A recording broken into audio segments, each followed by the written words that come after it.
ஆச்சி மசாலா. எந்த சமையலும் ருசி தேடும் ரகசியம். 20 ரூபாய்.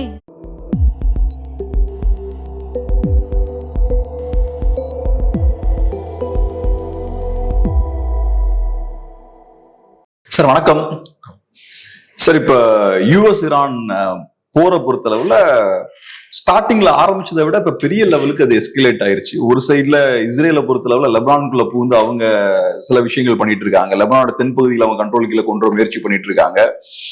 இப்ப அமெரிக்காவோட படை வீரர்களும் பார்த்தோம்னா யுஎஸ்எஸ் ட்ரிப்ளி அப்படின்ற அந்த கப்பல்ல வந்து இறங்கியிருக்காங்க. கல்ஃப் பகுதியில வந்து அவங்க இறங்கியிருக்காங்க. சோ இப்ப இதுவரைக்கும் பார்த்தோம்னா வான்வெளி தாக்குதல் மட்டும் தான் நடந்துட்டு இருந்திருக்கு. இனி அடுத்து தரையிலையும் படைகளை இறக்குவாங்க அப்படின்ற ஒரு சூழல் இருக்கு. இன்னும் அட்டாக் நடக்கல, இப்ப நம்ம பேச வரைக்கும் நடக்கல, பட் அது நடக்கும் அப்படின்ற மாதிரியும் பேசுறாங்க. சோ பெரிய எஸ்கலேஷன் நடந்திருக்கு. ஈரான் கடுமையா அவங்க அமெரிக்காவை எச்சரிக்கிறாங்க, இது செஞ்சீங்கன்னா பெரிய பின்விளைவுகளை நீங்க ஃபேஸ் பண்ண வேண்டியிருக்குன்றாங்க. எப்படி பாக்குறீங்க டெவலப்மெண்ட் சார்? நிலைமை ரொம்ப மோசமா போயிட்டு இருக்குது. ஏன்னா முதல்ல ட்ரம்ப் என்ன சொன்னாரு, இட்ஸ் அ ஷார்ட் எக்ஸ்கர்ஷன். எக்ஸ்கர்ஷன்னா சுற்றுலா, சின்ன சுற்றுலா தான்னாரு. ஆனா இப்ப போய் நல்லா 5வது வாரத்துல இருக்குது. ஒரு மாசம் முடிஞ்சு போச்சு.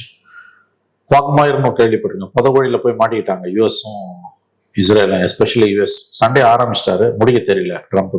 எதை சொல்லி முடிப்பாங்க? ரெஜிம் சேஞ்சு இன்னைக்கு எய்ம் கிடையாது. உன்னால ஒன்றும் பண்ண முடியல. எவ்வளவு தலைவர்களை கொண்டாலும் திரும்ப திரும்ப வந்துட்டு இருக்காங்க. Experienced seasoned US retired diplomats சொல்றது எல்லாமே வந்து ட்ரம்ப் போய் நல்லா சிக்கிக்கிட்டாரு உள்ள. எப்படி வெளியில வருதுன்னு தெரியல, சண்டை எப்படி நிறுத்துறதுன்னு தெரியல. அட்லீஸ்ட் ஃபேஸ் சேவராது இருக்கணும், அது கூட இல்லை. இவங்க போய் வந்து இந்த ஒரு மாசத்துல மட்டும் Gabriel 831 Tomahawk cruise missiles AV இருக்காங்க. டொமஹாக் க்ரூஸ் மிசைல்ஸ் தெரியும் உங்களுக்கு, வந்து ஃபர்ஸ்ட் கல்ஃப் வார்ல வந்து ஒரு டொமஹாக் க்ரூஸ் மிசைலோட விலையே வந்து சில 100 கோடிகள் இருக்குன்றாங்க. சில 100 கோடிகள், இது 400 crores something like that, subject to correction. 1000 kilometre தாண்டி இருந்து ஷிப்ல இருந்தோ சப்மரீன்ல இருந்தோ 10வது மாடியில இருக்கக்கூடிய 10 மாடி கட்டடத்துல 9வது மாடியில இருக்கக்கூடிய 3வது ரூம்ல இருக்கக்கூடிய டார்கெட்டை அடிக்கக்கூடிய அளவுக்கான வெப்பன்ஸ் அது எல்லாமே பம்பார்ட் பண்ணியிருக்காங்க இஸ்ரேல். இது ஈரானை 9.93 மில்லியன் பீப்புள் ஈரான், கிட்டத்தட்ட 10 crore 9 crore plus population. Size வந்து ரொம்ப பெருசு. இஸ்ரேலோட சைஸ் வந்து ஒரு மணிப்பூர், ஈரானோட சைஸ் வந்து கிட்டத்தட்ட இந்தியா சைஸ். அதுல ஒரு 3/4 இருக்கும் உங்களுக்கு. நீங்க அதை கேப்சர் பண்றது, ரூல் பண்றதெல்லாம் வாய்ப்பே கிடையாது. என்ன உன்னோட எய்ம் ஆஃப் த வார் என்ன? For any war there must be some aim. போன ஜூன்ல 12 நாள் வார் நடந்தது இஸ்ரேல் யுஎஸ். அந்த 12 நாள் வார் சொன்னது என்ன? யுஎஸ் ஈரான் வந்து நியூக்ளியர் வெப்பன்ஸ் ப்ரொடக்ஷன் ப்ரொடியூஸ் பண்றாங்கன்றதான, அணு ஆயுதங்களை தயாரித்து கொண்டிருக்கிறது, அதை அழிக்க தான் நாங்கள் போறோன்றதான் அன்னைக்கும் இன்னைக்கும் சொல்ற வாதம். ஜூன் மாசம் 12 நாள் சண்டை முடிஞ்சோன்னு சொன்னது நாங்கள் அழித்து விட்டோம், அணு ஆராய்ச்சி மையங்களை முற்றிலுமாக அழித்து விட்டோம்னு தான் ட்ரம்ப் சொன்னார். அப்புறம் இது இப்போ மறுபடியும் ஆரம்பிச்சிருக்காங்க. இந்த வாரில் உங்களோட எய்ம் என்ன? கமேனியை கொண்டாச்சு, லீடர்ஸை கொண்டாச்சு, second in command, third in command எல்லாரையும் போட்டாச்சு. பட் லீடர்ஸ் புதுசாக வந்துகிட்டே தான் இருக்காங்க. நேற்று ஒரு retired advisor to ex US defence secretary சொல்றாரு இதுல இந்தியாவுடைய பேட்டியில, அந்த பேர் மறந்துடுச்சு. அவர் சொல்றாரு, ராஜீவ் சர்தேசாய் தான் கேட்கிறாரு, 90% ஆஃப் த இரானியன் நேவி அழிச்சிட்டாங்கன்னு சொல்றாங்களே. சிரிக்கிறாரு அவரு. 90%, 80%, 70%, 60% இதெல்லாம் வந்து அவங்க கொடுக்கறதுக்கான ஸ்டாட்டிஸ்டிக்ஸ் நான் இருந்திருக்கேன் டிபார்ட்மெண்ட்ல, எனக்கு தெரியும். Where is the evidence? எவிடன்ஸே கிடையாது. ரெண்டாவது, இப்ப அந்த கார்க் ஐலாண்ட் இருக்குல்ல, if history is the guide, அங்க காலை வச்சவங்க யாருமே திரும்ப போனது கிடையாது, உருட்டது கிடையாது. யாரு கால் வச்சிருக்காங்க? Britishers attempted it in 1915 when Churchill was one of the ministers during the First World War. அவங்க attempt பண்ணி that ended in a grand failure. Kargil. There was a major attempt which ended in failure. First World War. அதுக்கு பிறகு வந்து Iraq வார்ல Iraq bombarded Kharg ஐலண்ட்ல anything but they couldn't achieve. So அந்த ஐலண்டுன்றது வந்து it's just ஓவராலா 24 kilometres தான். But அது அவங்க பிளேஸ் அது. அண்ட் அதை சுத்தி வந்து இப்ப வந்து 3-4 ஐலாண்ட் இருக்குது. அதை பிடிச்சிக்கிட்டு இதை மிரட்டலாம் அப்படி இப்படின்னு ஏதோ கதை அளக்குறாங்க. All sorts of nonsense according to the retired retired advisor to US Defense Secretary. All these things are is saying that these are all nothing but stories. இந்த சுத்தி இருக்க ஐலண்ட்ஸ் எல்லாம் பிடிச்சிட்டு அதை லெவரேஜா யூஸ் பண்ணுவாங்கன்னு சொல்றாங்க. ஏன்னா வந்து 90% ஆஃப் த இரேனியன் ஆயில் எக்ஸ்போர்ட்ஸ் இந்த கார்க் ஐலண்ட்ல தான் நடந்துட்டு இருக்குது. உங்களுக்கு பக்கத்துல இருக்க ஒரு ஐலண்ட் வந்து 1.5 lakh பாப்புலேஷன் இருக்கு. பட் சுத்தி heavily they have mined sea mines heavily இருக்குது. அண்ட் அவனோட பிரதேசம் அது வந்து அவன் ஏரியா அது வந்து ஸ்பீட் போட்ஸ் இருக்குது, வெரி சீப் ட்ரோன்ஸ் இருக்குது. நீங்க காஸ்ட்லி வெப்பன்ஸ் அடிக்கிறத சில கோடி ரூபாய் பெருமானம் உள்ள உங்களோட போட்ஸ் வந்து அவங்க சில லட்சம் பெருமானம் உள்ள ட்ரோன்ஸ் வச்சு அடிக்கிறாங்க. So they are prepared. So ground troops வச்சாங்கன்னா இதுல இருக்கக்கூடிய பெரிய டிஸ்அட்வான்டேஜ் யூஎஸ்க்கு என்னன்னா, யூஎஸ் பப்ளிக் ஒப்பீனியன் மொல்லமா திரும்பிக்கிட்டு இருக்குது. இந்த இயர் எண்டில் வந்து உங்களுக்கு பை எலெக்ஷன்ஸ் இருக்குது, 2 இயர்ஸ்க்கு ஒரு தூரம் நடக்கக்கூடியது. நேற்றெல்லாம் பார்த்தீங்கன்னா வந்து நோ கிங்ஸ் ப்ரொட்டஸ்ட் பெரிய அளவில் நடந்திருக்குது யூஎஸ்ல பல சிட்டிஸ்ல. உங்களுக்கு வந்து இப்போ வந்து ஒரு டாலரபிள் லெவல்ல யூஎஸ் அட்மினிஸ்ட்ரேஷனுக்கு இருக்கிறதுக்கு காரணம் வந்து body bags started not coming back. Casualties வந்து யூஎஸ் சோல்ஜர்ஸ் ரொம்ப கம்மி. So far I think 6 soldiers தான் இறந்துருக்காங்க. 12 or 14 somewhere around 10 to 12 வச்சுக்கோங்க. இந்த ஆபரேஷனுக்கு அது ரொம்ப கம்மி. பட் நீங்க ஒண்ணு ஞாபகம் வச்சுக்கோங்க, நீங்க எவ்வளவுதான் பவர்ஃபுல் ஆர்மியா இருந்தீங்கனாலும், என்னதான் உங்களுக்கு ஏர் சுப்பீரியாரிட்டி ஏர் கவர் இருந்தாலும், கிரவுண்ட் ட்ரூப்ஸ் இறக்குனீங்கன்னா அவன் லேண்டில் it will be a catastrophe. அது வந்து body bags will start rolling out. அது யூஎஸ் ஒப்பீனியன் அகெயின்ஸ்டா திரும்பும். இன்னொன்று வந்து யூஎஸ் ஜெனரல்ஸே வந்து from day 1 February 28 வந்து US military is against the entire war. அது as long as ஏரியல் பம்பார்ட்மெண்டா இருக்கிற வரைக்கும் அண்ட் டொமஹாக் க்ரூயிஸ் மிசைல்ஸா இருக்கிற வரைக்கும் பிரச்சனை கிடையாது to certain extent. But ground ட்ரூப்ஸ்லாம் வந்து அன்பிலீவபிள். நீங்க வந்து ஏன்னா அவங்க வந்து you don't underestimate Iranians. Country of 9+ crores 93 million people. It's one of the oldest civilisations. அவங்க வந்து சர்வைவலுக்காக போராடுறாங்க. வேற சோல்ஜர்ஸ் வந்து சம்பளத்துக்காக தான் போய் வேலை செய்ய போறோம். அண்ட் அந்த சுத்தி இருக்கக்கூடிய பகுதிகள் எல்லாம் இப்ப வந்து இன்னொரு அடிஷனல் டிஸ்அட்வான்டேஜ் என்னன்னா, ஹவுதிஸ் வந்து 8 மாசமா சைலண்டா இருந்த ஹவுதிஸ் வந்து இப்ப வார்ல இறங்கியிருக்காங்க. ரெட் சீல் அடிக்க ஆரம்பிச்சாங்கன்னா இன்னும் பிரச்சனை உங்களுக்கு வந்து. கிரவுண்ட் ட்ரூப்ஸ் போகக்கூடாது, காட் ஃபார்பிடன் போகக்கூடாது. ஏன்னா that will be the beginning of Armageddon உங்களுக்கு மேபி. ஏன்னு கேட்டீங்கன்னா வந்து the country is fighting for its survival. அவன் வந்து அவனுக்கு எதுவுமே இல்லை இன்னைக்கு. Past several years of sanctions வந்து இட் ஹஸ் கிரிப்பிள்டு ஈரான். உங்களுக்கு அந்த ப்ரொட்டஸ்ட் எல்லாம் நடந்தது இல்லை, அந்த ஜனவரியில் நடந்த ப்ரொட்டஸ்ட் எல்லாமே கூட வந்து சிவில் லிபர்ட்டிஸ்க்கு ஒரு பக்கம்னா economic condition is ruined, completely collapse உங்களுக்கு வந்து. So it's volcano waiting to erupt. இப்போ அந்த பிரிஞ்சு கிடந்த நாடை ஒன்னாக்கிட்டான் இவன் வந்து. கமேனி செத்த பிறகு கமேனியை பிடிக்காதவங்க கூட வந்து யூஎஸ் இன்வேஷனால வந்து லைக்லி இன்வேஷனால வந்து ஒன்னா சேர்ந்துட்டாங்க உங்களுக்கு. இன்னொன்று அவனோட டெரைன் அது. அடானப்பட்ட ஆப்கானிஸ்தான்லேயே 20 வருஷம் சண்டைக்கு பிறகு வெளியில தான் ஓடனான் யூஎஸ். ஸோ நீங்க இது அதான் அந்த general that advisor is saying that அந்த தெளிவா சொல்றாரு. Is final word was question Rajdeep Sardesai கேட்கிறாரு, do you think that it is advantage Iran? Yes, Iran is in driver's seat. His very word that observers, that advisors, ex-advisors very word was Iran is in driver's seat. இந்த வாரம் The Economist இருக்குல்ல, weekly magazine, எக்கானமிஸ்டோட cover story பாத்தீங்கன்னா தெரியும். இந்த வாரம் எக்கானமிஸ்டோட cover story கேப்ஷனே வந்து headline தலைப்பே வந்து அட்டப்படம் advantage Iran. இப்ப இவன் போய் மாட்டிக்கிட்டான், யூஎஸ் வந்து போய் மாட்டிக்கிட்டான். வெளியில வர்றது தெரியல, என்ன சொல்லிட்டு வெளியில வர்றதுன்னு தெரியல. அது ஒரு எடிட்டோரியல் நான் படிச்சேன், ஐ திங்க் இது டைம்ஸ் ஆஃப் இந்தியா தான் நினைக்கிறேன். அழகா எழுதியிருந்தான். யூஎஸ்க்கு என்ன வேணும்னு தெரியல, ஈரானுக்கும் என்ன வேணும்னு தெரியல, ஆனா தனக்கு என்ன வேணும்னு தெரிஞ்ச ஒரே பிளேயர் இஸ்ரேல். அவனுக்கு இந்த வார் போய்கிட்டே இருக்கும். யூஎஸ்க்கு கண்டிப்பா என்ன வேணும்னு தெரியும் சார். அவன சும்மா விவரம் தெரியாம போய் உட்கார்ந்துருப்பான். அப்கோர்ஸ் அவன் வந்து பத்திரிகையாளர்களுக்கு அதை சொல்லணும்னு அவசியம் இல்ல. இந்த வாரோட இன்னைக்கு என்ன வேணும் அவனுக்கு அதை சொல்லுங்க. நீங்க ஏன் அவனால சண்டை மாத்தி அவன் பேசுறான்ல. இப்ப டீசன்ட் ட்ரம்ப் பேசியிருக்காரு பாத்தீங்கன்னா, எங்களுக்கு இரேனியன் ஆயில் வேணும்னு பேசியிருக்காரு. ஆனா இப்ப ட்ரம்ப் இது வரைக்கும் ஆட்சி மாற்றம் வேணும்னு அவர் பேசல. ஏன் பேசல? ரெஜிம் சேஞ்ச் வேணும்னு ஏன் பேசலன்னா அது சிக்கலை ஏற்படுத்து. இப்ப ஒண்ணும் இல்ல, இப்ப வியட்நாமுக்கு போனப்ப என்ன சிக்கல்னா, வியட்நாம்ல பேட்டில்ஸ் எடுத்தீங்கன்னா எல்லா பேட்டில்ஸுமே அமெரிக்கா ஜெயிக்கிறாங்க, ஆனா போர்ல தோக்குறாங்க. வார்ல இண்டிவிஜுவல் பேட்டில்ஸ்ல ஜெயிக்கிறாங்க, ஆனா போர்ல அவங்க தோக்குறாங்க. அதுக்கான வார்ல தோக்குறாங்க. ஆமா, they won the battles but lost the war. Most of the major பேட்டில்ஸ்ல அமெரிக்கா ஜெயிக்கிறாங்க, பட் வார்ல கடைசியில தோக்குறாங்க. அதுக்கான காரணம் என்னன்னு பார்த்தோம்னா, அங்க அமெரிக்காவோட எண்ட் அப்ஜெக்டிவ் கிளியரா இருக்கு. கம்யூனிசமை டிஃபெண்ட் பண்ணும், கம்யூனிசமை டிஃபீட் பண்ணும், வியட்நாம்ல ஆட்சி மாற்றத்தை கொண்டு வரணும். சோ நீங்க எண்ட் அப்ஜெக்டிவ கிளியரா வைக்கலன்னா நீங்க அமெரிக்கா தோத்துட்டாங்க நீ சொல்லிட முடியாது, பிராண்ட் பண்ணிட முடியாது. சோ அதனால அவங்க இந்த எண்ட் அப்ஜெக்டிவ வேகா வச்சிருக்காங்க, வெளியில சொல்லாம வச்சிருக்காங்க. நியூக்ளியர் ஆர்ம்ஸ், நியூக்ளியர் ப்ரொலிஃபரேஷனை தடுக்கணும். Iran should not obtain north Korea மாதிரி நியூக்ளியர் வெப்பன்ஸ் வாங்கிட, அதை தடுக்கணுன்றதும் எய்மா அல்லது ஆயில் எடுக்கிறதும் எய்மா? அது ரெண்டும் அவங்க எய்மா இருக்கும். அது போக ஆட்சி மாற்றம் கொண்டு வருவதும் அவங்க எய்மா இருக்கும். அது அவங்க பெருசா ஓப்பனா சொல்லனாலும் அது அவங்க எய்ம் தான் டெஃபினட்டா.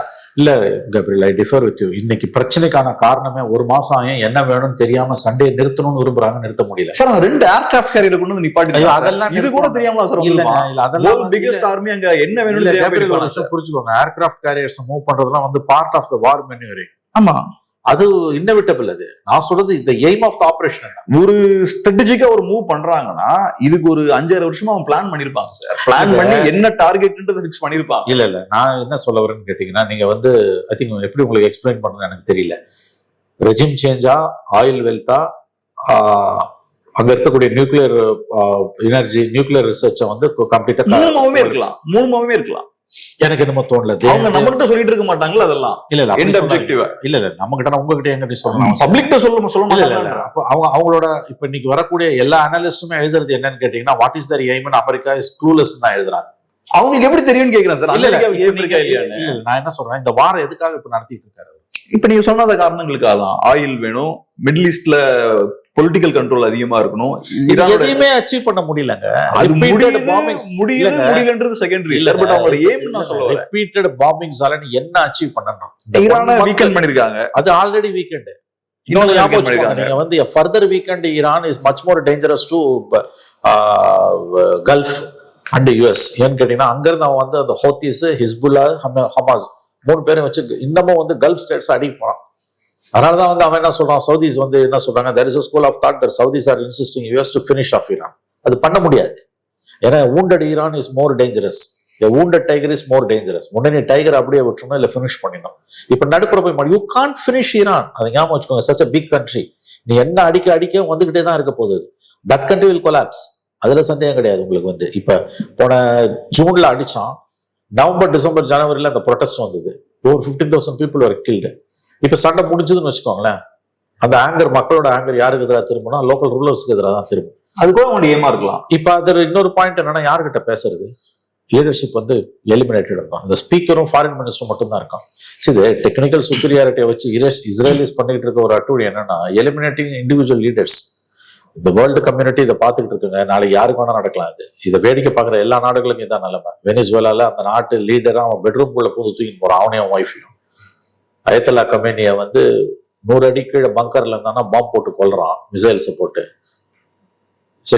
அதாவது வந்து டெக்னிக்கல் சுப்பீரியாரிட்டி எந்த அளவுக்கு போயிருக்குன்னா, ஈரான்ல இருக்கக்கூடிய அந்த particular city, I think Tehran நினைக்கிறேன், அந்த எல்லா டிராபிக் சிசிடிவி கேமராஸையும் ஹேக் பண்ணியிருக்கான்றான். அப்ப இந்த லெவலுக்கான சிசிடிவி கேமராஸோட கிரிட் இருக்குல்ல, தட் வாஸ் ஹேக்டுன்றான். அப்ப இதை வந்து அங்க செஞ்சவன் நாளைக்கு எல்லா கண்ட்ரிலையும் செய்யலாமே. No country is safe. So the whole world is watching. See, எனக்கு I differ with you that they have some. See, இதுல ஓவராலா வந்து இதை பிடிக்கணும். இதை மூணுமே regime change, oil capturing and destroying the nuclear capacity, so call nuclear capacity, உட்பிஸ் nuclear கெப்பாசிட்டின்றதெல்லாம் வந்து ஓவரால் கம்பைண்டா இருக்கலாம். இஸ் பர்டிகுலர் மிலிட்டரி ஆபரேஷனுக்கான எய்ம் என்னன்றது தெரியல. நீங்க பாம்பிங், இன்னொரு விஷயம் நல்லா ஞாபகம் வச்சுக்கோங்களேன், ஏரியல் பாம்பிங் மட்டுமே எதையுமே சாதிக்காது. கிரவுண்ட் ட்ரூப்ஸை இறக்கணும். கிரவுண்ட் ட்ரூப்ஸ் இறக்கினா பெரிய சிக்கல். No US president since Carter has touched Iran. என்னென்னமோ பேசி பார்த்தான். They know that's a very risky job. Carter, அதுக்கு பிறகு ரீகன், அதுக்கு பிறகு 2 புஷ், அதுக்கு பிறகு கிளின்டன், அதுக்கு பிறகு ஒபாமாஸ். ஆனா கரெக்டா தான். இப்ப என்னன்னா 16 rounds of இப்ப 12 day war நடந்தப்போ கூட இஸ்ரேல் அப்ப கெமேனியை நாங்க டார்கெட் பண்றோம்லாம் பேசிட்டு இருந்தாங்க. அப்ப அமெரிக்கா இன்டர்வியூ பண்ணி ஸ்டாப் பண்ணாங்க. அந்த டைம் அமெரிக்கா ஆக்சுவலா அட்டாக் பண்ணல. ஆனா அதுக்கப்புறம் ப்ரொடெஸ்ட்லாம் வெடிக்குது, ஆயிரக்கணக்கான பேரை இரானியன் கவர்மெண்டே எக்ஸிக்யூட் பண்றாங்க. அதெல்லாம் நடந்ததுக்கு அப்புறம் இன்னைக்கு அமெரிக்கா உள்ள என்டர் ஆகுறாங்க. சோ இன்னைக்கு அவங்க அமெரிக்கா உள்ள என்டர் ஆகுறாங்கன்னா அதுக்கான காரணம் என்னன்னா, ஈரானோட ரெஜிம் இதுவரைக்கும் வரலாற்று ரீதியா இல்லாத அளவுக்கு பலவீனமா இருக்கு. இப்ப அடுத்தது கியூபாவையும் அட்டாக் பண்ணுவோன்றாங்க. அதுக்கான காரணம் என்னன்னா, கியூபா வீக்கா இருக்குன்னு அவங்க நம்புறாங்க. சோ கியூபா வீக்கா இருக்கும்போது நம்ம தட்டுறது ஈஸி அப்படின்றது அவங்க பார்வை. ஆனா அப்கோர்ஸ் அமெரிக்கன்ஸ் எதிர்பார்த்ததை விட ஈரான்ல நிறைய ரெசிஸ்டன்ஸ் இருக்குன்றதான் நான் ஏத்துக்கிறேன். ஆனா அவங்க கிளியரான கேம் பிளான் இருக்கும், ஏதோ ஒரு கேம் பிளான் இருக்கு, அதனாலதான் ரிவர்ஸ் ஃபார்ம் உள்ள போய்கிட்டே இருக்கான். இல்ல, எனக்கு என்னமோ அதுல மாற்று கருத்து இருக்கு. தேர் ஆக்சுவலி இன் குவாக்மயர். இது வந்து கடந்த காலங்கள்ல அவங்களுக்கு இருந்திருக்கலாம். இந்த முறை for the first time US is clueless தான் தகவல்கள் வருது. எனவே இட்ஸ் அ டேஞ்சரஸ் சிச்சுவேஷன். ஏன்னு கேட்டீங்கன்னா, உங்களுக்கு வந்து இப்ப அவன் என்ன பண்ணுவான்னு கேட்டா, டைரக்டா யூஎஸும் இஸ்ரேலையும் ஃபைட் பண்ண முடியாது அவனால. அவன் வந்து ப்ராக்சிஸா, யூஎஸோட ப்ராக்சிஸா இருக்கக்கூடிய கல்ஃப் ஸ்டேட்ஸ் தான் வந்து யூஎஸ் பேசஸா வச்சிருக்காங்க. யூஎஸ் யூனிவர்சிட்டிஸ் அடிக்க போறான்னு ஈரான் சொல்றாங்க. ஏன்னா இரானியன் யூனிவர்சிட்டிஸ் இவங்க பாம்பு பண்ணியிருக்காங்க. There are many Indian students there மெடிசன்லாம் படிச்சுட்டு இருக்காங்க. ஸோ கல்ஃப்ல இருக்கக்கூடிய universities and hotels, financial institutions, oil rigs, இது எல்லாத்தையுமே வந்து ஈரானால ஈஸி டார்கெட்டா அடிக்க முடியும். கல்ஃப் ஸ்டேட்ஸ்லாம் now they realise the original face of US. US தன்னை காப்பாத்திக்கிற மாதிரி கல்ஃப் ஸ்டேட்ஸை காப்பாற்ற முடியாது. They're vulnerable, very much vulnerable. So West Asia is almost burning. ஆனா இப்ப இந்த சிக்கல்லாம் ஈரானுக்கும் இருக்கு. இப்ப நம்ம யூஎஸ்ஐ நம்ம பேசணும். யூஎஸ்ஐக்கு இதை கன்டினியூ பண்ண என்னென்ன சிக்கல் வரும்னு, ஈரான் ஆல்ரெடி திவாலாகி போன ஒரு நாடு, கரன்சி கொலாப்ஸ் ஆயிருச்சு. இன்னைக்கு அவங்க திருப்பி மிசைல்ஸ் எல்லாம் பில்ட் பண்ணணும், டிஃபென்ஸ் பில்ட் பண்ண வேண்டியிருக்கு, பொருளாதாரத்தை ரீபில்ட் பண்ண வேண்டியிருக்கு. இது போக ஊர்ல இருக்க எல்லா நாடுகளையும் பகச்சிருக்காங்க. அவெல்லாம் ஒரு பாயிண்ட் வரைக்கும் இப்ப வேடிக்கை. ரொம்ப முக்கியமான ஒரு விஷயம், இன்னைக்கு டைம்ஸ் ஆஃப் இந்தியா எடிட்டோரியல் நினைக்கிறேன், டைம்ஸ் ஆஃப் இந்தியா தான், I think Times of India business, Times of India editorial, எந்த அளவுக்கு ஈரான் வந்து வீக்கா இருக்குன்னு கேட்டீங்கன்னா வந்து ஆர்ம்ஸ் டெப்ளீட்டட் மட்டும் இல்ல, man power shortage for IRGC, Iranian revolutionary guards. என்ன தெரியுமா நிலைமை? ரொம்ப சேட் திங். ஆனா minimum age for compulsory military enrolment 12. இப்ப லேட்டஸ்ட் டெவலப்மெண்ட் இன்னைக்கு எடிட்டோரியல் 12 வயசு பையனை நீங்க மிலிட்டரி ட்ரைனிங் கொண்டு வரீங்கன்னா டெப்ளேஷன் எவ்வளவு தூரம் ஆயிருக்கு. ஏன்னா அங்க லைஃப் எக்ஸ்பெக்டன்சின்றது ஐஆர்ஜிசி அளவுக்கு ரொம்ப கம்மி. இன்னைக்கு இப்ப நம்ம பாக்குறோம்ல 15,000 ஸ்ட்ரைக் சொல்றோம்ல, மெஜாரிட்டி ஐஆர்ஜிசியை டார்கெட் பண்ணி தான். சோ அவங்க இன்னைக்கு உயிரோட இருக்காங்க, நாளைக்கு இருப்பாங்கன்னு சொல்ல முடியாது. அதான் நீ வந்து இப்ப வந்து ஐஆர்ஜிசில வந்து இரானியன் ரெவல்யூஷனரி கார்ட்ஸோட அந்த கம்பல்சரி என்ரோல்மெண்ட் இருக்கு இல்லையா, கன்ஸ்கிரிப்ஷன் நம்ம சொல்லுவோம் இல்லையா, that has been brought from 15 to 12, 16 to 12ன்றாங்க. 12 years is a child. ஆள் இல்லைன்னு அர்த்தம், ஆள் இல்ல. சோ ஈரானுக்கும் வந்து ரொம்ப பெரிய நெருக்கடி இருக்கு. இதுல இன்னொரு ஆங்கிள் நம்ம பேசணும்னு நினைக்கிறேன் கேப்ரியல். அது வந்து இது absolute failure of Indian foreign policy. Pakistan is taking active role in so called peace talks. கேள்விப்பட்டிருப்பீங்க. பாகிஸ்தான் வந்து டீல் மேக்கரா இப்ப மாறிட்டு இருக்கான். நேற்றைக்கு வந்து Egypt, Turkey, Saudis, one more country foreign ministers பேசியிருக்காங்க. ஜேடி வான்ஸ் யூஎஸ் வைஸ் பிரசிடென்ட்டும் இரானியன் ஸ்பீக்கரும் வந்து அவங்க தான் மற்ற எல்லாரையும் போட்டு தள்ளிட்டாங்க. இந்த soon they're going to meet in Islamabad அப்படின்றாங்க பீஸ் டாக்ஸ்க்கு. ஆமா, some sort of peace initiative by Pakistan. இது வந்து இந்தியன் டிப்ளமசி கிடைச்ச மிகப்பெரிய ஒரு அடி, சம்மட்டி அடி. ஏன்னா உலகம் பூரா மட்டும் இல்லை, இந்தியாவுக்கு டெரரிஸ்டை எக்ஸ்போர்ட் பண்ற Pakistan is taking this much big லீடுன்றது இந்தியாவுக்கு ஒரு பெரிய அடி. ஆக்சுவலி நம்ம பேச வேண்டியது அதுதான் பேசணும். ஏன்னா இப்போ ஜெய்சங்கர் வந்து அது ரொம்ப நக்கலா வந்து தலால் மேக்கிங் அப்படின்னு, அது வந்து புரோக்கர் வேலை பண்றாங்கன்னாரு. ரொம்ப தப்பான வார்த்தை அது. பாகிஸ்தான் வந்து is doing peace initiative with Israel, with Iran and யூஎஸ்ன்றதுக்கு கல்ஃப் ஸ்டேட்ஸோட ஃபாரின் மினிஸ்டர்ஸ் வந்திருக்காங்க. பிரசிடென்ட் ட்ரம்போட பிரஸ் கான்ஃபரன்ஸ்ல that was announced by his press secretary.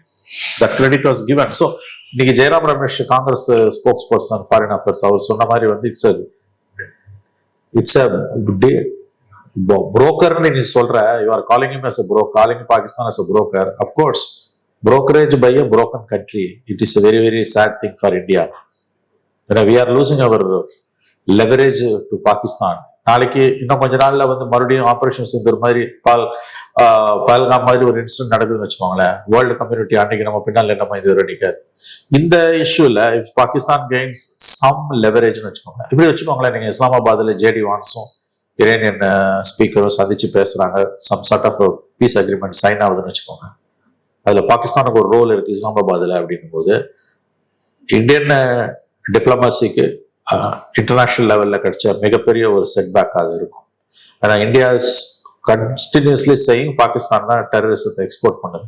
But இந்த கிரைசிஸ்ல one of the biggest crisis of 21st century இது definitely big crisis of 21st century. இதுல US Iran ஒருவேளை ஒரு பீஸ் அக்ரிமெண்ட் சைன் ஆகுது இந்த on the initiatives of Pakistan and that happens in இஸ்லாமாபாத்னா it's a terrible setback for Modi's foreign policy. Sir இப்ப என்னன்னா இப்ப இந்த மாதிரியான பீஸை புரோக்கர் பண்றதெல்லாம் பாத்தீங்கன்னா ரொம்ப காஸ்ட்லி அஃபேர். நாடுகள் அவங்களோட டிப்ளமேட்டிக் கேபிட்டலை வேஸ்ட் பண்ண வேண்டியிருக்கும், நிறைய பணத்தையும் வேஸ்ட் பண்ண வேண்டியிருக்கும். அதனாலதான் பாத்தீங்கன்னா இந்த செல்வ செழிப்பு மிக்க கல்ஃப் நாடுகள் அதை பண்ணுவாங்க. ஏன்னா அவங்க கிட்ட பெரிய ஆர்மி எல்லாம் இருக்காது. அந்த வகையில இன்டர்நேஷனல் லெவல்ல அவங்களோட இன்ஃபுளுன்ஸ் அதிகப்படுத்துறதுக்கு இந்த மாதிரி விஷயங்கள் பண்ணுவாங்க. கையில நிறைய பணம் இருக்கும்போது பண்ணுவாங்க. பாகிஸ்தான் ஏற்கனவே திவாலாகி போன ஒரு நாடு. இந்த கண்டிஷன்ல இருக்க பாகிஸ்தான் இந்த மாதிரியான ஒரு பெரிய 2 நாடுகளுக்கு நடுவில் பிரச்சனை நடக்கும்போது அதை புரோக்கர் பண்ணி சரி பண்ண முயற்சி பண்றதால அவங்களுக்கு பெரிய லாபம் இருக்குமான்னு எனக்கு தெரிஞ்ச அவங்களோட பிரச்சனை இன்னும் அதிகரிக்க தான் செய்யும். 2வது, அவங்க இன்னைக்கு இந்த விஷயத்துல இறங்குறாங்கன்னா அது காரணம் சவுதி அரேபியாவுக்கும் பாகிஸ்தானுக்கும் இடையே ஒரு டிஃபென்ஸ் பேக்ட் இருக்கு. இப்ப டெக்னிக்கலா பார்த்தா ஈரான் சவுதி அரேபியாவை அட்டாக் பண்றாங்கன்னா பாகிஸ்தான் சவுதி அரேபியாவுக்கு ஆதரவா களத்துல குதிக்கணும். ஆனா குதிச்சா ஈரான் நொறுக்கிடுவாங்க சவுதி பாகிஸ்தான். ஏன்னா பார்டர் ஷேர் பண்றாங்க. சோ குறைந்தபட்சம் பாகிஸ்தான் ஏதாவது ஒண்ணு பண்ணணும். அதனால இப்ப உள்ள குதிச்சு இந்த பேச்சுவார்த்தை நடத்துறோம்ன்றாங்க. அது போல சவுதி அரேபியாவுக்கு சப்போர்ட்டும் பண்றாங்க. ஆனா டைரக்டா போய் ஈரான் அடிக்கிற அளவுக்கு பாகிஸ்தானுக்கு தைரியம் கிடையாது. சோ நான் எப்படி பாக்குறேன்னா, பாகிஸ்தான் இன்னைக்கு இந்த வேலைகள் எல்லாம் பண்றாங்கன்னா அவங்களுக்கு ஒரு வழி கிடையாது. அவங்க சவுதி அரேபியா இருந்து பணம் வாங்கியிருக்காங்க, டிஃபென்ஸ் அக்ரிமெண்ட் சைன் பண்ணிருக்காங்க. குறைந்தபட்சம் இதையாவது பண்ணி ஆகணும். அதனால பாகிஸ்தானுக்கு அந்த கட்டாயம் இருக்குன்றதுக்காக நம்ம இதுவும் பண்ண அவசியம் இல்லை. தப்பா பேசுறீங்க. Any advantage leverage gained by Pakistan with White House வந்து அட்வான்டேஜ் டிஸ்அட்வான்டேஜ் இந்தியா. இந்த ஆபரேஷன் சிந்தர் முடிஞ்ச பிறகு பாகிஸ்தானி ஆர்மி ஜெனரல் முனீர், இப்போ ஃபீல்டு மார்ஷல் முனீர் வந்து அவர் வந்து he was invited by Trump to White House and gave a dinner. ஞாபகம் இருக்கும் கரெக்டாமா? அதுக்கு பிறகு வந்து நல்லா கவனிங்க, யுஎஸ் ஹிஸ்டரியிலேயே வந்து சிவிலியன் அட்மினிஸ்ட்ரேஷன் இருக்கும்போது ஆர்மி சீஃபை கூப்பிட்டு no US president has hosted dinner. அதாவது பர்வேஸ் முஷரஃப் மாதிரி, ஜெனரல் ஜியா மாதிரி மிலிட்டரி டிக்டேட்டர் இருக்கும்போது நிக்சனோ புஷோ டின்னர் ஹோஸ்ட் பண்ணியிருக்காங்க. But when there is an elected government and there is an elected prime minister, army சீஃபை கூப்பிட்டதே கிடையாது. அது ஒண்ணு. 2வது, உங்களுக்கு நல்லா ஞாபகம் இருக்கும், ட்ரம்ப்புக்கு வந்து நொபேல் பிரைஸ் வேணும்னு பாகிஸ்தான் ரெக்கமெண்டேஷன் கொடுக்கும். So Pakistan's proximity with US வந்து இட்ஸ் டிஸ்அட்வான்டேஜ் ஃபார் இந்தியா. ஏன்னா லாஸ்ட் டைமே வார்லேயே வந்து நான் சொல்லி தான் சண்டே நிறுத்தினாங்கன்னு மோடி இது இப்போ ட்ரம்ப் இது வரைக்கும் ஒரு 75 தடவை சொல்லியிருப்பார். பாகிஸ்தான் ஒரு 30 தடவை சொல்லியிருப்போம். இந்தியா எத்தனை தடவை மறுத்தாலும் இன்னைக்கு இன்டர்நேஷனல் லெவலில் எது நிற்குதுன்னா அவங்க சொன்னதுதான் நிற்குது. இப்ப இந்த சண்டேல வந்து Pakistan ready to play mediator ரோல்ன்றத யார் சொல்றான்னு கேட்டீங்கன்னா, ஒரு போற போக்கில் எவனும் சொல்லல. பாகிஸ்தானோட முக்கியமான இது யூஎஸோட முக்கியமான state level officer, state department official வந்து in front of the president, press secretary அவங்க முன்னால சொல்றாங்க. ஸோ இது எல்லாமே வந்து இந்த லெவரேஜ் இதோட முடிய போறது இல்லை. At some point of time this war will come to an end like any war. அதுக்கு பிறகு வந்து பாகிஸ்தானோட problems with India are age old. உங்களுக்கு தெரியும், 75 years ஆஃப் ப்ராப்ளம். ஒரு அன்பினிஷ்டு ஜாப் தான் காஷ்மீர்னு அவங்க நினைச்சிட்டு இருக்காங்க. ஸோ இந்த இடத்துல அவங்களுக்கு ஒரு அப்பர் ஹேண்ட் கிடைக்கிறது டெஃபினெட்லி இந்தியாவுக்கு வந்து it's a big setback. இதுல வந்து நீங்க சொன்ன மாதிரி வந்து சவுதிஸோட பாகிஸ்தானுக்கு இருக்க பேக்ட் அதெல்லாம் ஓகே. அவங்க வந்து டைவர்ஷனரி டாக்டிக்ஸ் வேற வழி இல்லாம பண்றாங்க. Whatever it is our disadvantage for this. நமக்கு இதுல இருக்கக்கூடிய டிஸ்அட்வான்டேஜ் என்னன்னு கேட்டீங்கன்னா, பாகிஸ்தான் கெயின் அவன் சொல்றது நீங்க சொல்ற மாதிரி வந்து அதை அவனு வேற வழி இல்லாம பண்ணா கூட நமக்கு இந்தியன் இன்ட்ரெஸ்ட்டுக்கு பாத்தீங்கன்னா Pakistan gaining an upper hand இந்த international level in affairs like this it's very big issue. இந்த ஈரான் இஸ்ரேல் வார், யூஎஸ் வார்ன்றது so far this is the biggest thing in 21st century. அதுல பாகிஸ்தானுக்கு ஒரு அப்பர் ஹேண்ட் கிடைக்கிறதுன்றது வந்து it's very bad news for India. அப்படிதான் நீங்க இதை பார்க்கணும். நாளைக்கு ஒரு ஏன்னா இது அன்பினிஷ்டு ஜாப் நம்ம காஷ்மீரை சொல்லிட்டே இருக்கேன். நாளைக்கு மறுபடியும் பஹல்காம் மாதிரி ஒன்று நடக்குதுன்னா any number of our initiatives may not yield result. நம்ம வந்து டிப்ளமேட்டிக்கலா லாஸ்ட் டைமே வந்து நம்ம தோத்து தான் போயிட்டு இருக்கோம். நம்மளால வந்து அவங்களை கன்வின்ஸ் பண்ண முடியல. ஸோ இந்த கிரைசிஸ்ல வந்து பாகிஸ்தானுக்கு ஒரு ரோல் வர்றதுன்றதும், ஒருவேளை சண்டை நிறுத்தம் ஏற்பட்டு பீஸ் வருது, அதுல பாகிஸ்தானுக்கு சம் சார்ட் ஆஃப் லெவரேஜ் கிடைக்குது, அவங்க இனிஷியேட்டிவ்ல ஏதோ ஒரு, ஃபார் எக்ஸாம்பிள் இப்படி நினைச்சுக்கோங்களேன், ஒரு temporary truce arrived at an initiative at இஸ்லாமாபாத்னால some US officials need not be JD Vance. some US officials and Iranian officials signs an agreement or one-to-one பேசுறாங்கனாலே அதுக்கப்புறம் வந்து ஒரு 15 நாளைக்கு சண்டை நிறுத்துறாங்கன்னா கூட வந்து it's a credit. So India cannot afford this any upper hand for Pakistan. நல்லா ஞாபகம் வச்சு. ஆனா இந்த upper hand diplomatic upper hand வச்சு பாகிஸ்தான் என்ன பண்ண முடியும்? என்ன பண்ண முடியும்னா நிறைய விஷயங்களை பண்ண முடியும். ஏன்னா இன்னைக்கு வந்து terrorism is a very big problem. நீங்க வந்து 5 lakh troops இன்னைக்கு ஸ்ரீலங்கா காஷ்மீர்ல இருக்காங்க, Indian troops. We are keeping it for more than 20 years. 5 lakh இருக்காதுன்னு நினைக்கிறேன், நிறைய இருப்பாங்க. பாராமிலிட்டரி எல்லாம் சேர்த்து இந்தியன் மிலிட்டரி, சிஆர்பிஎஃப், பிஎஸ்எஃப் எல்லாரையும் சேர்த்து கிட்டத்தட்ட 5 lakh, more than 5 lakh troops are there, including the paramilitary. Actual army வந்து 1.5 lakhs வேணுமோ, மிச்சவங்க எல்லாம் சேர்த்து ஒரு 5 lakh troops இருக்காங்க, ஐடிபிபி எல்லாம் சேர்த்து. இது வந்து ரொம்ப ரொம்ப சீரியஸ் சிச்சுவேஷன். இது வந்து அவர் job is to bleed India 1000 cutsன்றான். காஷ்மீர் வந்து அவனோட அஜெண்டால இருந்துகிட்டே இருக்கு. அந்த army chief field marshal having direct link with US பிரசிடென்ட்ன்றது வந்து டிப்ளமசி தெரிஞ்சவங்களுக்கு தெரியும். It's a nightmare situation for India. So இந்த கிரைசிஸ்ல வந்து அவங்க இந்தியாவையும் பாகிஸ்தானையும் ஈக்குவேட் பண்ணி தான் ட்ரம்ப் பேசிட்டு இருக்காரு 1 year-ஆவே. ஸோ இது it's not a good news for India. நம்ம இந்த வார்ல economic fall out, business fall out, rupee depreciation இதெல்லாம் ஒரு பக்கம் இருந்தாலும் ரொம்ப முக்கியமான ஒரு விஷயம் வந்து the upper hand gained by Pakistan, gaining by Pakistan is a bad news for India in the long run. அது போக இப்ப இன்னொரு முக்கியமான விஷயம் என்னன்னா, இந்த போர் நீண்டுகிட்டே போச்சுன்னா உலக நாடுகளுக்கு பாதிப்பு ஏற்படுது, குறிப்பா இந்தியாவுக்கும் பாதிப்பு ஏற்படுது. இப்ப நம்மளால பாஸ்மதி ரைஸ் எக்ஸ்போர்ட் பண்ண முடியல, ஃபெர்டிலைசர்ஸை தேவையான அளவுக்கு இம்போர்ட் பண்ண முடியல, எல்பிஜி ஷார்டேஜ் இருக்கு, பெட்ரோல் பிரைஸ் ஏறிக்கிட்டு இருக்கு. இப்போதைக்கு அந்த நஷ்டத்தை அரசு ஃபேஸ் பண்ணிட்டு இருக்காங்க. இப்ப எக்ஸைஸ் பெட்ரோல் டீசல் விலை ஏத்தணும், எலெக்ஷனுக்காக வெயிட் பண்றான். ஆமா, எழுதி வச்சுக்கோங்க, April 29th is the last phase. சாயங்காலம் நைட் 7 மணிக்கு ஏத்துருவோம். Mark my words. Excise duty எல்லாம் இப்போதைக்கு ஸ்டாப் பண்ணி வச்சிருக்காங்க, கம்மி பண்ணிருக்காங்க. பெட்ரோல் பிரைஸ் ஏறாம பாத்துட்டு இருக்காங்க. ஏறுறதுக்கான வாய்ப்புகள் அதிகம் தான். இந்த எல்லா சுமையும் அரசுனால ரொம்ப நாள் தாங்க முடியாது. கண்ட்ரோல் மீறின விஷயம் தான் அது. ஃபெர்டிலைசர் வந்து ஒரு பெரிய இஷ்யூன்றாங்க. இது எவ்வளவு நாள் தாக்கு பிடிக்க முடியும் உலகத்தால, இந்தியானால? அதுதான் சொல்றேன், பீஸ் எவ்வளவு சீக்கிரம் வருதோ அவ்வளவு சீக்கிரம் நல்லது. வர மாதிரி தெரியலையே. இப்ப சோல்ஜர்ஸ் அப்படி சொல்லாதீங்க நீங்க. அது உடனடியா வந்துருமா? இல்ல, it has to come but one day it has to come to an end. அதுல சந்தேகம். Like any war, this war also will end. அதுல சந்தேகம் வேணாம். when and howன்றதான் கொஸ்டின். சரி, நீங்க இதுல ஒரு முக்கியமான விஷயம் நீங்க நம்ம இப்ப பேசும்போது சொன்னீங்க, basmati rice, gas, LPG, petrol, fertilizer is a major இஷ்யூன்றாங்க கேப்ரியல். உரம் தட்டுப்பாடு பெரிய அளவுல இருக்குது. உங்களுக்கு உர தட்டுப்பாடு பெரிய அளவுல வந்துன்னா வந்து விதைப்பு வந்து பெரிய அளவுல பாதிக்கப்படும். அது பாதிக்கப்பட்டதுன்னா விளைச்சல், கோதுமையோ அரிசியோ அது பெரிய அளவுல பாதிக்கப்பட்டதுன்னா பெரிய, அதாவது வந்து ஃபெமைன் சிச்சுவேஷன் டெவலப் ஆகலாம். உங்களுக்கு வந்து பஞ்சம் வர்றதுக்கான சிச்சுவேஷன் உங்களுக்கு. அப்கோர்ஸ் கவர்மெண்ட் சேஸ் தட் உர தட்டுப்பாடு இல்லைன்றாங்க. ஆனா பார்லிமெண்டரி கமிட்டியோட, ஃபெர்டிலைசர் கமிட்டியோட ஸ்டாண்டிங் கமிட்டி இருக்குல்ல, that is headed by an opposition MP. அவன் தெளிவா ரிப்போர்ட்டை கொடுத்துட்டான். Hard facts are staring at our ஃபேஸ்ன்றான். இந்த போரோட முக்கியமான ஒரு ஆபத்து, இப்ப இமிடியட் ஆபத்து வந்து பெட்ரோல், டீசல், கேஸ் கூட கிடையாது. கவர்மெண்ட் சேஸ் பெட்ரோல், டீசல் 2 மாசத்துக்கும், சிலிண்டர் 1 மந்த்துக்கு இருக்குன்றாங்க. But immediate danger is fertilizers. விவசாயத்தை நம்பி இருக்கக்கூடிய நாடு நம்ம இன்னைக்கும். ஃபெர்டிலைசர் உர தட்டுப்பாடு வந்துன்னா இந்தியா மாதிரியான மிகப்பெரிய 30-40% உங்களுக்கு விவசாய நாடு, எவ்வளவு தூரம் பாதிப்பு ஏற்படுத்தும். உர தட்டுப்பாடு இன்னைக்கு நம்மளோட பிரியாரிட்டியில நம்பர் 1. ஸ்டாண்டிங் கமிட்டி அதை சொல்லிட்டாங்க. கவர்மெண்ட் வந்து இல்லைன்னு மறுக்கிறாங்க. அப்புறம் உங்களுக்கு இந்த இது வந்து நேச்சுரல் கேஸ் அஃபெக்ட் ஆகும்போது ப்ரொடக்ஷன் ஆஃப் எலக்ட்ரிசிட்டியும் அஃபெக்ட் ஆகுது உங்களுக்கு வந்து. அது திரும்புறதும் அதுக்கும் நீங்க வந்து டைவெர்ட் பண்றது பாதிக்கப்படும். இட்ஸ் செயின் ஆக்ஷன் தானே. அப்புறம் ஆல் ஓவர் எக்ஸ்போர்ட்ஸ் அதோட மட்டும் நிக்க போறது இல்லை, வெறும் பெட்ரோல் டீசலோட மட்டும் இருக்க போறது இல்லை. நம்முடைய எல்லா ஏற்றுமதிகளுமே வந்து இன்னைக்கு நிறுத்தப்படுது.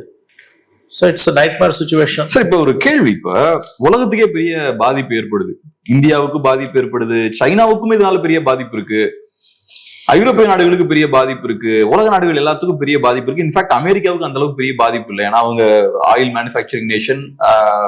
ஸோ நம்ம அளவுக்கு பெரிய பாதிப்பு அவங்களுக்கு இல்லை. இப்ப என்னோட கேள்வி என்னன்னா, உலகத்துக்கே இந்த போரால பாதிப்பு ஏற்படுதுன்னா யார் மேல அழுத்தம் போடுவாங்க? அமெரிக்கா மேல அழுத்தம் போட்டு இந்த போரை முடிவு கொண்டு வருவாங்களா? ஈரான் மேல அழுத்தம் போட்டு இந்த போருக்கு முடிவு கொண்டு வருவாங்களா? இல்லாட்டி ஈரான் மேல போடுறது ஈஸி, அமெரிக்கா மேல போடுறது கஷ்டம்? எப்படி? நல்ல கேள்வி. இது வந்து பிரஷரான யூஎஸ். ஏன்னா இஸ்ரேல் மேல டைரக்டா அழுத்தம் போட முடியாது. அமெரிக்கா மேல போட்டா அது ஆட்டோமேட்டிக்கா அவன் இஸ்ரேல கண்ட்ரோல் பண்ணுவான். ரெண்டு பேர் மேலே இஸ்ரேல் யுஎஸ் மேலேயும் ஈரான் மேலேயும் தான் அழுத்தம் போடப்படுது. ஈரான் மீதும் அழுத்தம் போடப்படுகிறதுன்னு தான் சொல்றாங்க. ஏன்னா நடைமுறைக்கு ஒத்துக்கிட்டு வாங்க அப்படின்னு. பட் திஸ் அன் அன்ஜஸ்ட் வார். அதாவது வந்து முழுக்க முழுக்க தப்பு அமெரிக்கன்ஸ் மேலதான். ஒரு இறையாண்மை மிக்க நாடு. Several of the American analyst and American officers, ex defence secretaries உட்பட, ஏன் அந்த ரிட்டையர் ஆகி இப்போ சர்விங் இன்டெலிஜென்ஸ் சீஃப் ஒருத்தன் ரிசைன் பண்ணிட்டு போனவங்களே வந்து Iran is not a threat to US தானே சொல்லிட்டு போனோம்.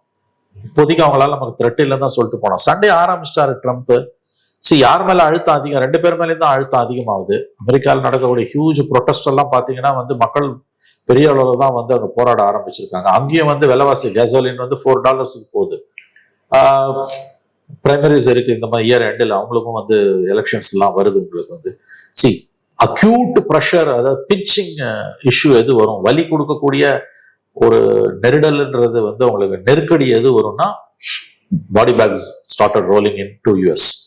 கிரவுண்ட் ட்ரூப்ஸ் ஒரு 100 பேர் செத்து, 100 அமெரிக்கன் சோல்ஜர் செத்து பாடி திரும்ப போகுதுன்னா அப்ப American pressure will be more. ஆனா அதுல இருக்க ஒரு டேஞ்சர் என்னன்னா, கன்வென்ஷனல் வாரில் நம்ம தோத்துறோம்னா அந்த வெறி நாய்களுக்கு இருக்கக்கூடிய ஒரே வழி அவங்க ஜப்பான்ல பண்ணது, ஜெர்மன்ல பண்ணது, சிவிலியன் டார்கெட்ஸ் போய் பாம்பு பண்ணுவாங்க, which is more dangerous. So I think it's in a very, very dangerous situation. Has mankind a future? ரசலோட அந்த புக்கு கவரும் தான் அடிக்கடி ஞாபகம் வருது. இப்போ த்ரெஷ்ஹோல்டில் தான் இந்த உலகம் நின்றுட்டு இருக்குது. நீங்க போய் வந்து இப்போ பவர் இன்ஃப்ராஸ்ட்ரக்சரை நான் எனர்ஜி இன்ஃப்ராவை அடிப்பண்ண ட்ரம்ப் வாயிலேருந்து வருது. வரலாமா? நீ எனர்ஜி இன்ஃப்ராஸ்ட்ரக்சர் அடி பண்ணா civilian population will be starving. அதோட ஃபாலோ அவுட் என்ன உங்களுக்கு வந்து தாங்க முடியுமா? அதோட ஸ்பில் ஓவர் ஒன்று இருக்கும். It's not Iraq or Afghanistan, அங்க மட்டுமே கன்ஃபைன் பண்ணிட்டு நீ அவங்களை அடிக்கும் போது இவன் அப்படி இவன் கல்ஃப் அடிப்பான், அவனுக்கு தெரிஞ்ச இடத்துல அவன் அடிப்பான். திஸ் அன் அசிமெட்ரிக் வார் இல்லையா? உங்களுக்கு வந்து எந்த ரூல்ஸ் அண்ட் லாஸ் எதுவுமே இல்லை. It's jungle war is going on. School சில்ட்ரனை 160 ஸ்கூல் சில்ட்ரனை, கேர்ள் சில்ட்ரனை கொலை பண்ணவனை பாவிக்க அவனுக்கு மிசைல் அடிச்சு. எது பேச அமெரிக்கன்ஸுக்கு தகுதி இருக்கு? நீ ஸ்கூல் சில்ட்ரன் ஒரு கில்டு. இது வாரில் இது முறையாது. அப்புறம் அவன் போய் வந்து பாம்பு பண்றான், ஸ்கூல்ஸ் அடிக்கிறான், யூனிவர்சிட்டி அடிக்கிறான். நீ தானடா ஆரம்பிச்சேன். அவனுக்கு தெரிஞ்ச விதத்தில் அடிக்கிறான். Any major loss within Iran will have a catastrophic எட் ஆன் தி கல்ஃப். ஏன்னா அவன் போய் பஹ்ரைன் அடிப்பான், குவைத் அடிப்பான், ஒமான் அடிப்பான். உள்ளதே பாதிக்கப்பட்டிருக்குதுன்னு பார்த்தோம்னா கல்ஃப் நாடுகள் தான். ஆமா, கல்ஃப் நாடுகள் டைரக்டா ஈரானுக்கு எதிராக திரும்ப வாய்ப்பு இருக்கா? இப்போதைக்கு இல்லைங்க. அவன் திரும்பினானா அவன் திரும்ப இவங்களை பிறந்துருவான் அவன். ஏன்னா அவனுக்கு இழக்கிறதுக்கு ஒண்ணு இல்லைன்னா அவங்களை முடிச்சுவான். இவங்க ஒண்ணுமே இல்லைங்க, சுடுகாடுங்க. இது என்ன இருக்குது? என்ன மட்டும்தான் இருக்குது அவங்களுக்கு, வேற என்ன இருக்கு ஈரான்லயா? இவங்களை கேட்கிறேன், கல்ஃப்லயா? எவ்வளவு தூரம் கேவலமான ஒரு ரெஜிம்ஸ் கேட்டீங்கன்னா, தனி மனித சுதந்திரம் கிடையாது, ஜனநாயகம் கிடையாது. அமெரிக்கன் ட்ரூப்ஸ் 50,000 பேர் வந்து கல்ஃப்ல இருக்கானா, இன்னொரு நாட்டு ராணுவத்தை உன் காலடியில உன் மண்ணுல கால் பதிக்க விடுறானா, நீ எவ்வளவு கேவலமானவன். ஏன்னா அங்க இருக்கக்கூடிய ஷேக்ஸ் அத்தனை பேரும் கரப்ட். ஷேக் டம்வாலி அத்தனை ஷேக்ஸுமே வந்து corrupt. They are hugely corrupt.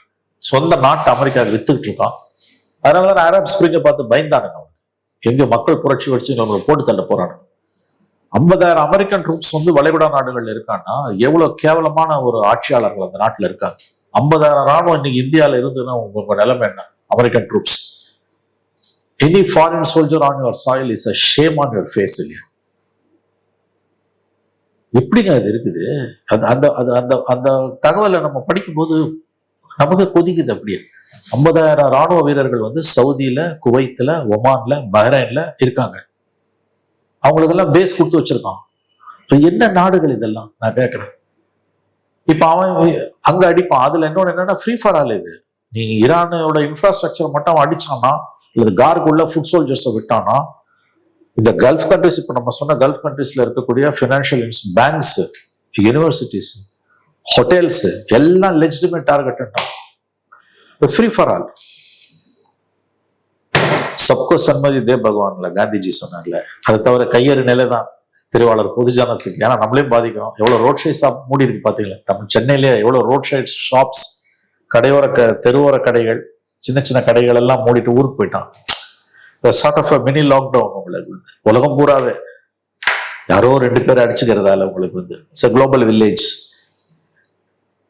You have no option but to pray. அவ்வளவுதான். சப்கோ சன்மதி தே பகவான். இறைவா எல்லாருக்கும் நல்ல புத்தியை கொடு.